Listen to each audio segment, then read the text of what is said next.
அன்பான மாதா தொலைக்காட்சி நேயர்களுக்கு வணக்கம். இன்றைய நிகழ்ச்சியில் நம்ம பார்க்க போகிறது, பொதுவாக இப்போது சம்மர் ரொம்ப வெயில் அதிகம். இந்த மாதிரி தருணத்தில் மக்களுக்கு என்ன மாதிரி தொந்தரவுகள், நோய்கள் வந்து உடம்பை பாதிக்கும் அப்படிங்கிறத இன்றைக்கி பார்க்க போகிறோம். பொதுவாக சம்மர்னால் நமக்கு அதிக வியர்வை வரும், அப்புறம் துர்நாற்றம் வீசும். அடுத்தது பார்த்தோன்னா நம்ம உடம்புல இதனால் நீர் சத்து குறையும். நம்ம ரெகுலராக நல்லா தண்ணி குடிக்கணும். சம்மர்னால் இன்னும் 1 லிட்டர் தண்ணி எக்ஸ்ட்ராவாக நம்ம குடிக்கணும். அது மாத்திரம் இல்லை, வேறு என்ன நோய்கள் வரும் அப்படின்னா, நம்ம உடம்புல நீர் சத்து குறைவதினால் ஏகப்பட்ட உபாதைகள் நம்ம உடம்புல வரும். அந்த வகையில் பார்க்கும்போது உடல் உஷ்ணம், கண் எரிச்சல், அடிவயிறு இழுத்து பிடிச்ச மாதிரி சூடு பிடிச்சிடும். அப்புறம் பார்த்திங்கன்னா நீர் சுருக்கு, நீர் கடுப்பு, யூடிஐ ப்ராப்ளம் வரலாம். அதே போல் நமக்கு நீர் சத்து குறைவதினால் உடம்புல ஏகப்பட்ட வியாதிகள் வர வாய்ப்பு உண்டு. அதனால தான் நமக்கு பார்த்தோன்னா வெயில் நேரத்தில் நீங்கள் வெளியில் போகாதீங்க அப்படின்னு அட்வைஸ் கொடுப்பாங்க.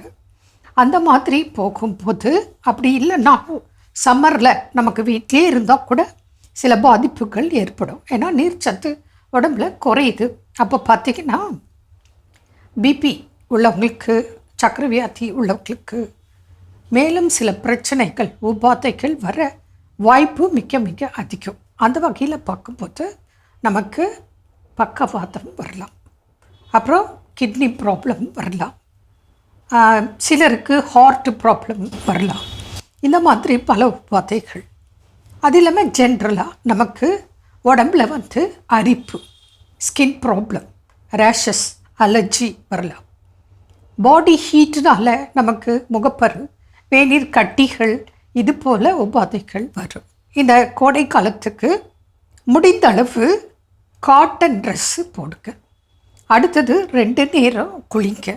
முக்கியமாக இது பாருங்கள், இந்த பவுடர் இருக்குது, இது பாத்திங் பவுடர் நம்ம தயார் பண்ணி கொடுக்குறோம். இந்த பாத்திங் பவுடர் பயன்படுத்தும் போது உங்களுக்கு அந்த வியர்வை ஏற்படுறதுனால துர்நாற்றம் வீசும். அதனால தான் 2 தரம் 3 தரம் கூட குளிக்கிறோம். இதே நம்ம சிந்தட்டிக் ட்ரெஸ் போட்டால் நம்ம வியர்வை உறிஞ்சாது. இதே காட்டன் ட்ரெஸ் போட்டால் நம்ம வியர்வை உறிஞ்சி வச்சுக்கோம். அப்போ கொஞ்சம் நமக்கு பாடி ஃப்ரெஷ்ஷாக இருக்கும். அப்போது இது போல் சில பொருட்களை பயன்படுத்தி நம்ம குளிக்கணும். இதெல்லாம் சைடு எஃபெக்ட் இல்லாதது. அதை விட முக்கியமாக நம்ம கவனிக்க வேண்டியது, ஒரு நாளைக்கு குறைந்தது 3 to 4 லிட்டர்ஸ் ஆஃப் வாட்டர். முக்கியமாக உணவில் என்ன கடைப்பிடிக்கணும் அப்படின்னு பார்த்தோன்னா, இளநீர், மோர், நன்னாரி சர்பத், மேலும் சீசனபிள் ஃப்ரூட்ஸுன்னு இருக்குது. இப்போ பார்த்திங்கன்னா நமக்காகவே நுங்கு இந்த சீசனுக்கு கிடைக்கும்.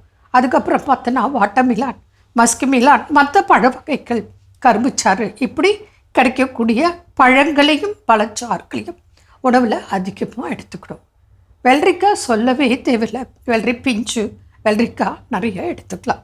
வாரத்துக்கு 2 நாள் தலை முதல் கால் வரை நல்லெண்ணெய் தேய்ச்சி குளிக்கணும். இல்லை ஒரு நாள் நல்லெண்ணெய் தேய்ச்சி குளிக்க, ஒரு நாள் தேங்காய் எண்ணெய் தேய்ச்சி குளிக்கலாம். இது இல்லாமல் ஹோம் ரெமெடி உங்களுக்கு நான் சொல்கிறேன்.